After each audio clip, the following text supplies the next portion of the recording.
Hello, everyone, and Happy New Year 2022. We welcome you all to the Happiness Journey with Dr. Dan podcast, where every journey is worth living.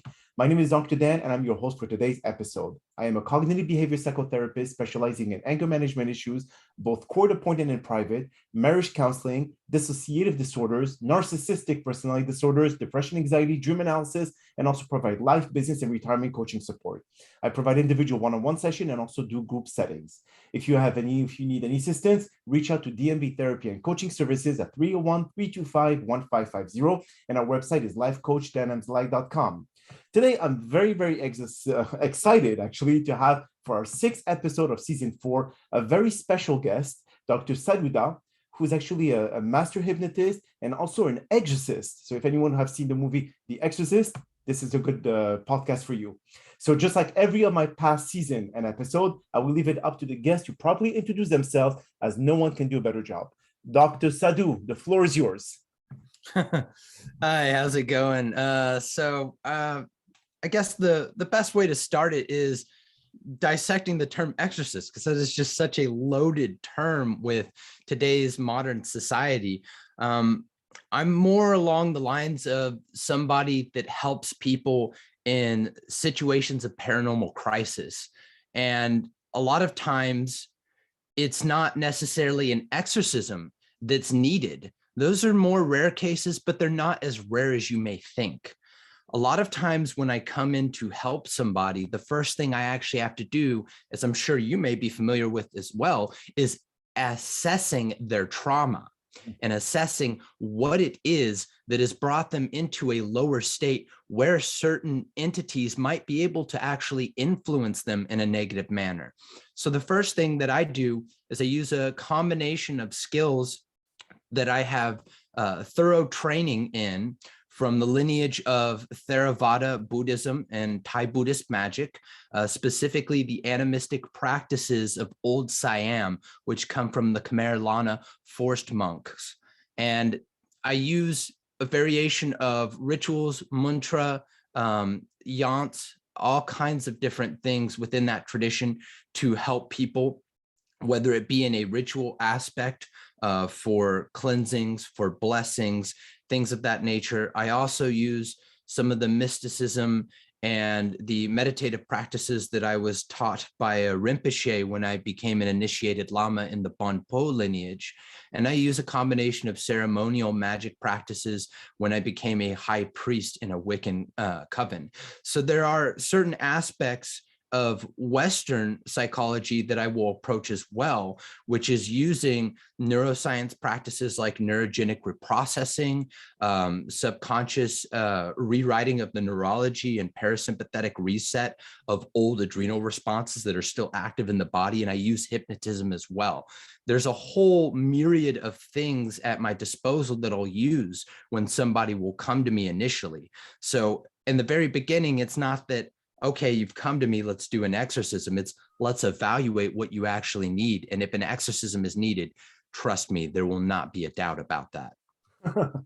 Wow. So is it the exorcism? I mean, if we have to tackle this topic, I'm sure that a lot of the listeners are really curious to see, okay, where's that guy coming from? And is it exactly like the movies? Now, obviously, someone who comes to you, do they come to you in the same form as the person who is possessed will be able to get their body bent in half, whatever it is? Or is it something more that they change personality based in when you talk to them, you know that someone else is in there, and it's not just a multiple personality disorder, but it's something much more deeper? Would you be able to do it this way, or how does someone come to you and say, I'm possessed?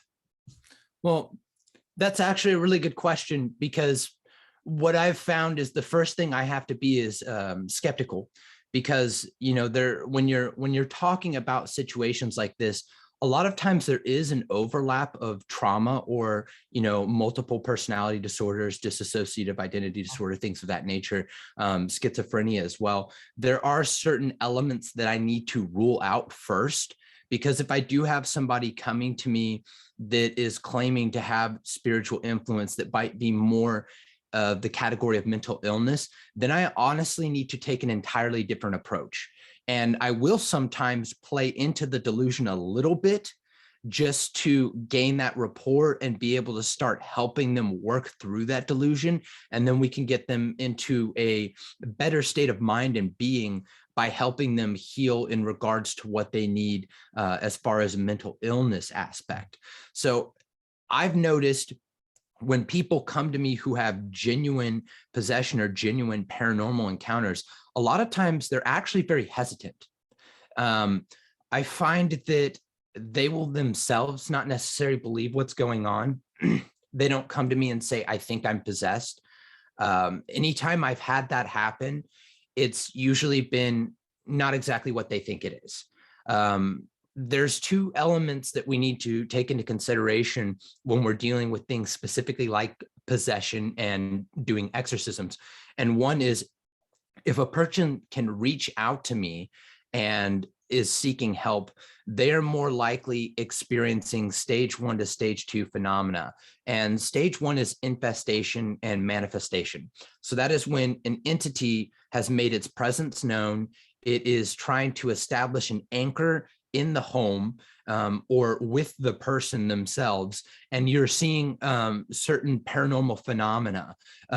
Sometimes that will include like knocking, things disappearing, certain apparitions or shadows, cold spots, things of that nature, subtle paranormal phenomena. When we start to get into stage 2, that's where you see what's called transpossession or transient possession.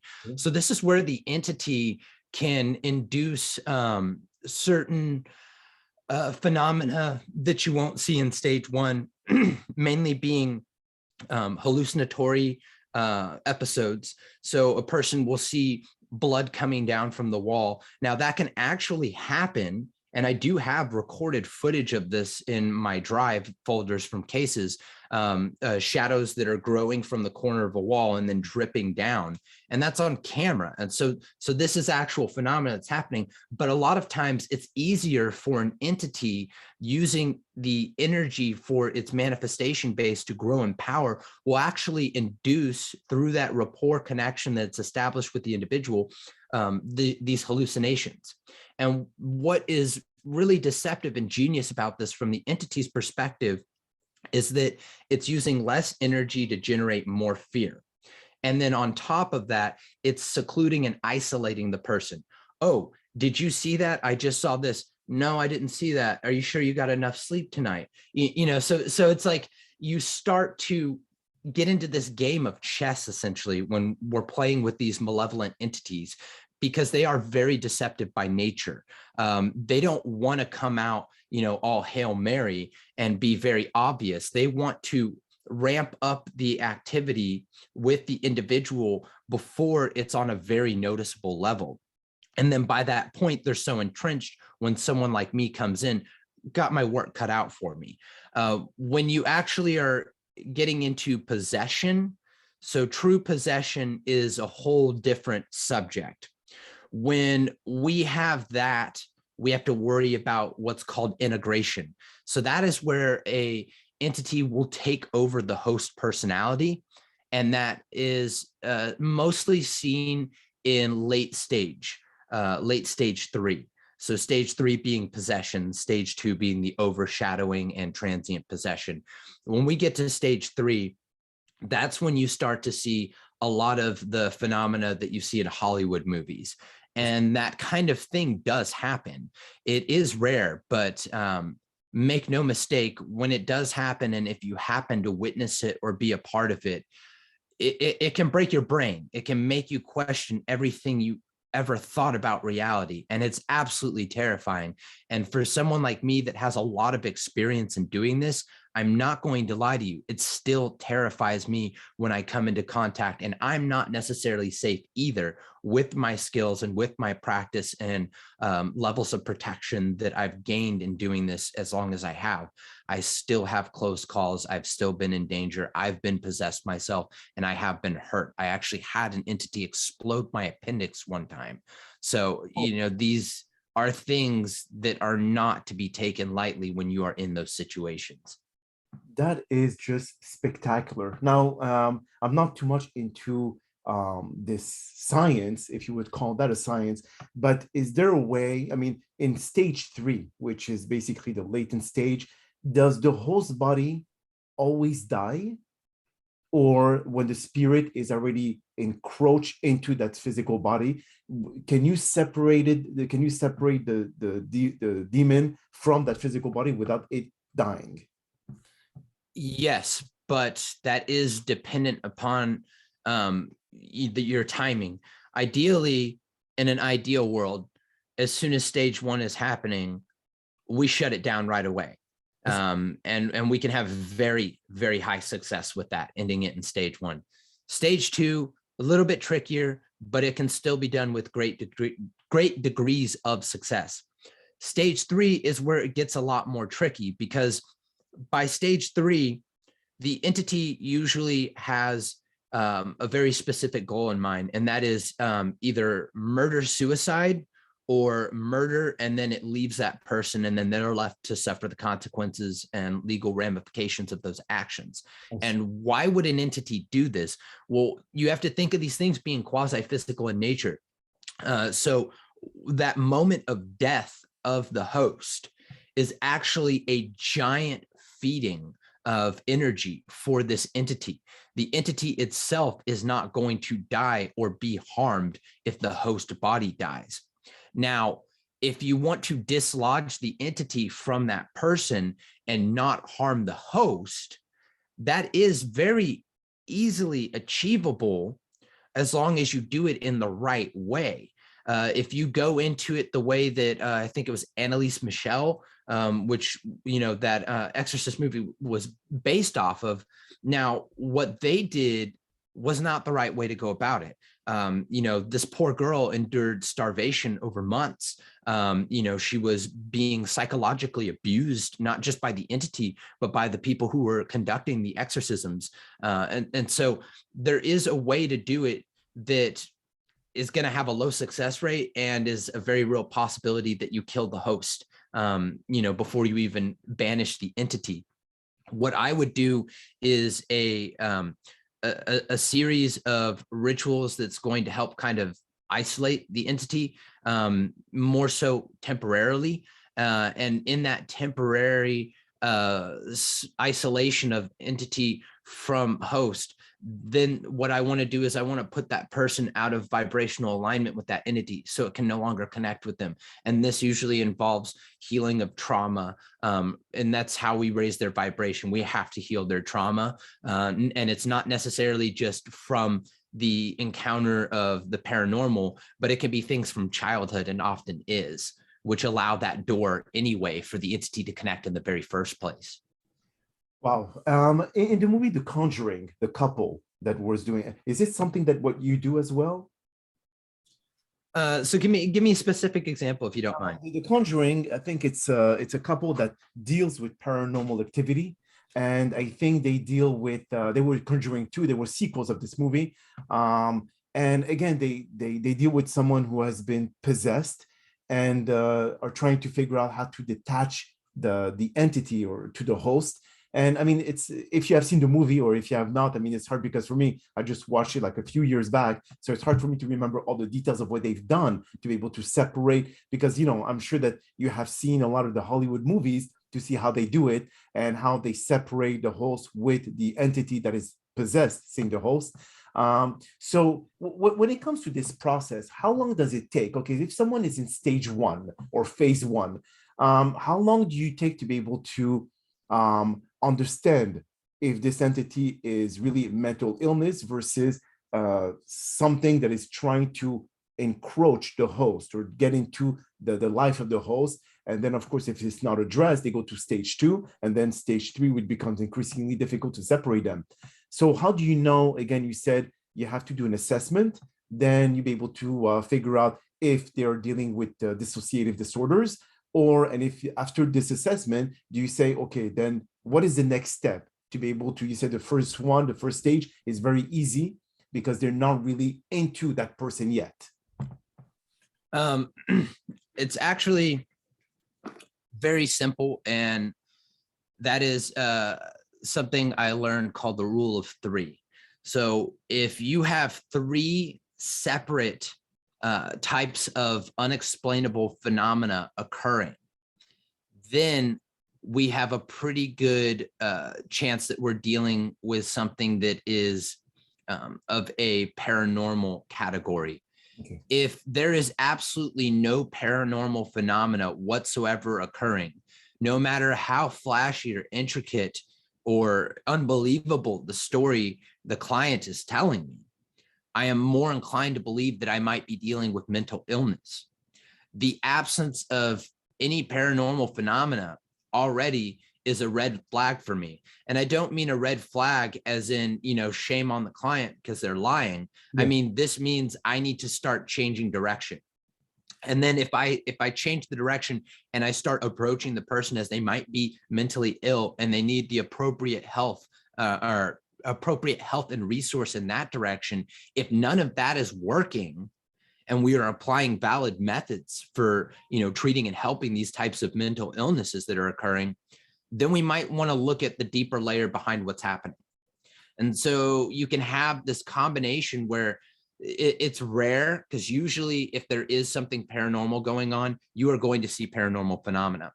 But oftentimes, when I come across a situation, if there's not paranormal phenomena happening and they're not responding to, what we're going to do to help them with the mental health issues that are occurring, we might already be in stage 2, late stage 2.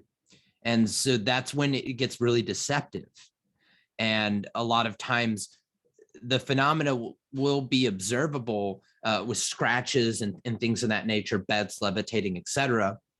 But depending upon the category of entity, when we talk about these malevolent quasi-physical beings, a lot of people like to use the term demon because it's something that we can relate with as far as, pop culture and, religious dominance here in America, that's an image that we can already conjure in our mind. Oh, a demon. Well, I just define a demon as a non-human quasi-physical entity that is malevolent in nature. And there are many different types. Some of them are we would call an astral parasite that induces sleep paralysis. Well, sleep paralysis, as we know, isn't always a paranormal phenomenon. Sometimes it can be, the body waking up, right out of while still in REM state. And you can have these vivid hallucinations and these things that occur where people describe something sitting on their chest and they can't breathe and they can't move, and it's a terrifying experience. Well, how is that different from the paranormal situations where that occurs? Well, usually there'll be some sort of phenomena that's also occurring and happening on a regular basis in the house already, along with the sleep paralysis. So it's always looking for, is there other paranormal phenomena occurring? Is there any occurring at all? Or is this just a story that I'm being told by somebody who's in a fear state?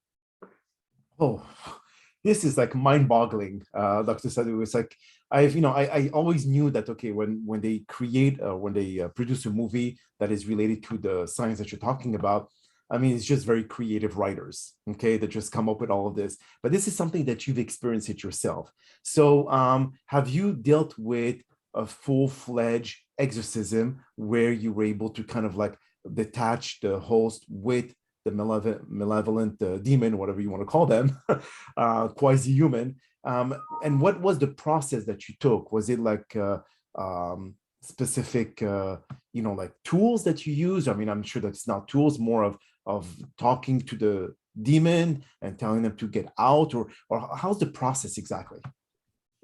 Well, a lot of times, we have these depictions from Hollywood of the exorcist, calling out the demon, trying to get the name, things of that nature. That's really, in my opinion, that's very ineffective. It would essentially be, in my mind, the same as, somebody's, doing something really aggressive and violent and, saying, I know your name, stop doing that thing. That's not really going to have an effect. So what I like to do is I like to get an idea of what type of entity I'm working with, just in general, through my processes of, okay, working with the client, trying things like, vinegar and sea salt bowls, which will evaporate and help to kind of destabilize the manifestation base through the acidic mixture of that concoction as it evaporates in the air, makes it very hard for an entity to manifest. I mean, there are certain things that I'll apply, and if they're not having as strong of an effect as I hope, then when I go and I do something like Sulpanyak, where I'm connecting with, a god known as Tawetsuan, and I'm calling upon the Yaksa to come through and pretty much dislodge this entity for me. I am not quasi-physical in nature. I need to use tools that have a spiritual element to them, like a purba, if you're familiar with that in Bonpo traditions, or some Wiccas will use the term in a thumb or a thame, the spiritual knife that they'll use in rituals.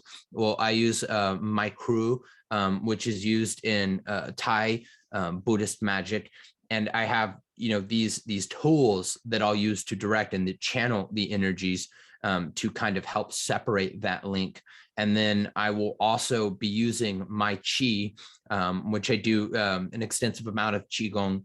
And I have these spiritual practices, these meditations that help to raise my state. And I've had people that are skeptical that when I do an energy healing and I do things like that, they feel, tangible energy emitting from my palms. So if we're going off of, aspects of like, the University of Heart Math measuring, the electromagnetic field of the heart, we know that there is this aspect of our bodies, this electromagnetic field that connects with other people.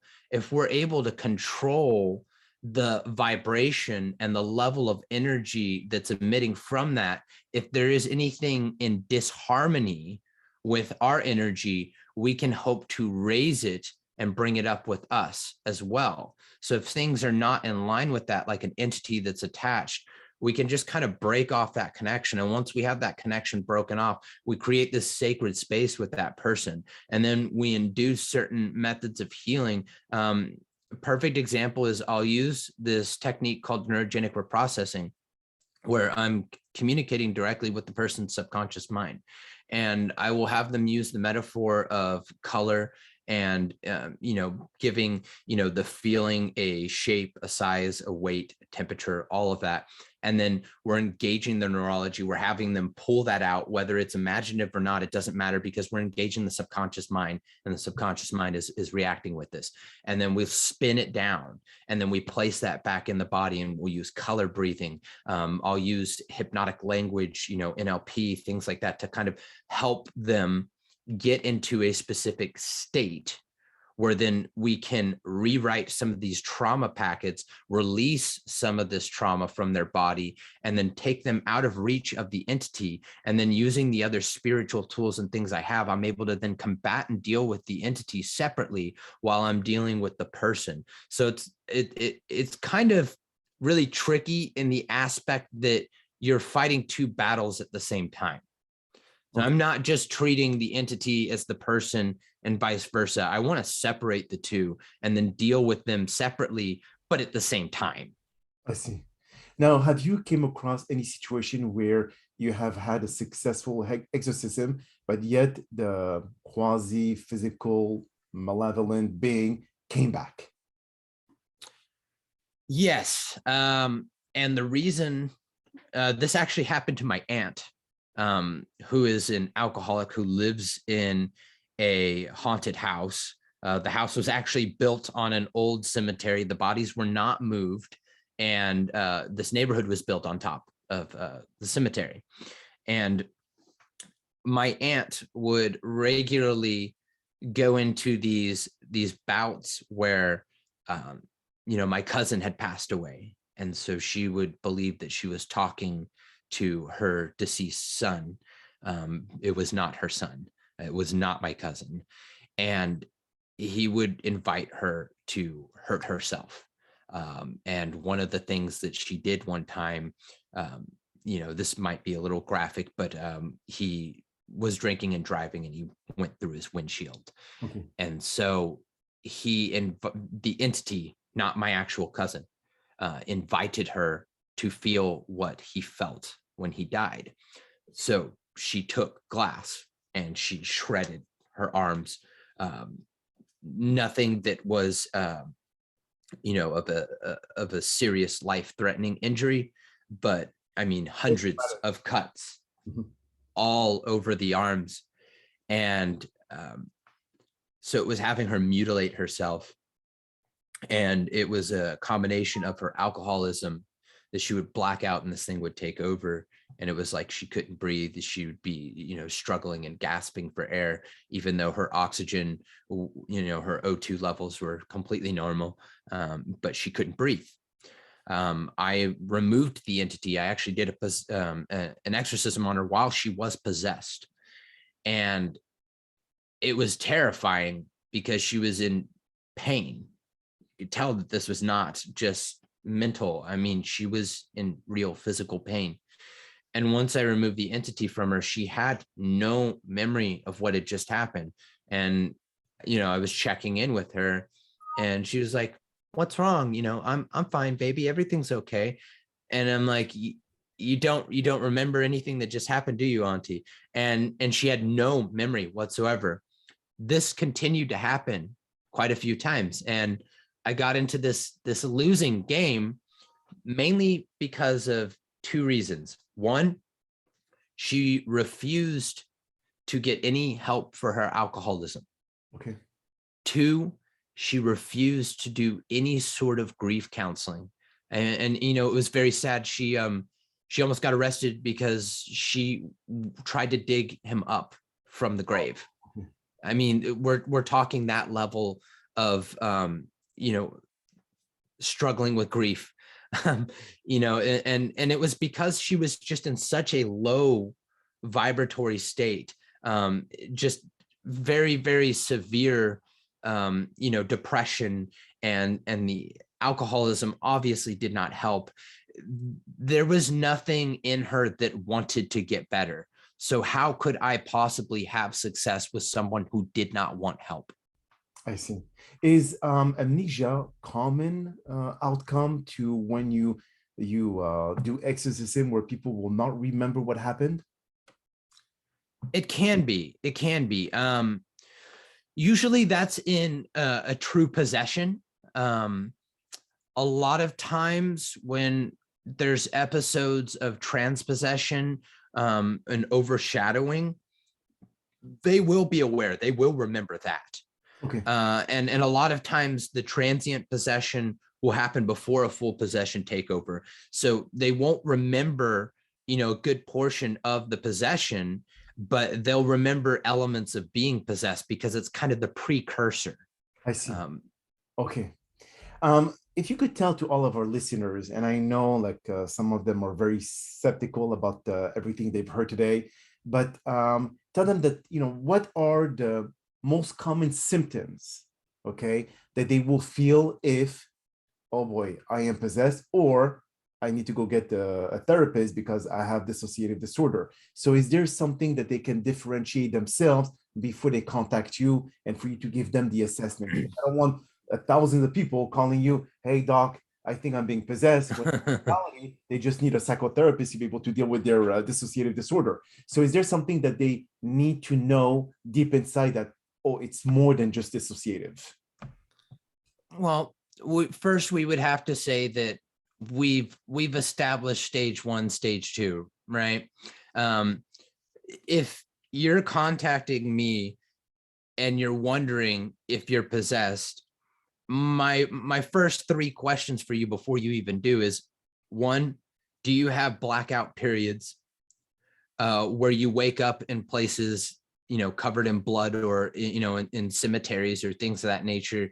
Are you experiencing, scratches in your sleep with essentially 3 claw marks, especially in places that you can't necessarily reach easily? Or if you have these scratches, do they disappear almost instantaneously? Also, another thing is Is there a level of paranormal phenomena occurring around you that other people can verify and also are witness to? If that is happening, then yes, I would say you are likely, maybe not exactly possessed, but experiencing a paranormal crisis situation where possession could be the end goal. And you may need to reach out and get help for that, or it could progress. If it's a situation of mental health, do you feel like these things are happening, but you have no way to measure it? No one else can observe it. And it's just an internal experience, but it feels real to you, but there's no way to verify it with outside measurable sources. Then I would say, regardless of what you feel, I think your first step should be to get professional mental evaluation and health. And if that doesn't help in any way at all, then I would say reaching out to a spiritual healer might be a good next step. But if there is no paranormal phenomena whatsoever happening, honestly, this is not meant to be offensive at all, but you need mental health and you need to seek out those resources. Well, all I have to say is WOW about this episode. It is wow. I am flabbergasted. I've never expected to be able to talk to someone who actually experienced what we see in a typical Hollywood movie. And that note, that is basically the time that we have for today's podcast. I really do appreciate Dr. Sadhu for you taking the time out of your very busy schedule to join us. And thank you again for participating and inspiring our many listeners with your skill set. And I know that a lot of people are just mesmerized by what you're going through on a day-to-day basis. Now, we hope that you've all enjoyed today's episode, and I'm very excited about the many upcoming guests that we have scheduled for season 4 of the Happiness Journey podcast, filled with incredible stories, just like the one that you listened to today. Now, here are some concluding words of wisdom. A human can be as great as he or she wants to be. If you believe in yourself and have the courage, the determination, the dedication, the competitive drive, and if you're willing to sacrifice all things in life and pay the price for the things that are worthwhile, it can be done. If you're looking for the instant gratification like many others out there, then don't expect much of happening anything long-term. You must work on yourself to achieve greatness, but also understand that greatness comes at a price. Trying to pursue this journey being selfish won't bring you far, but working with a team that can help you achieve the high status and making sure that they all reach it as well is what we call collective success. This increases your chance to reach all your goals. My name is Dr. Dan Emzelag, and you may all keep pursuing your amazing journey in life.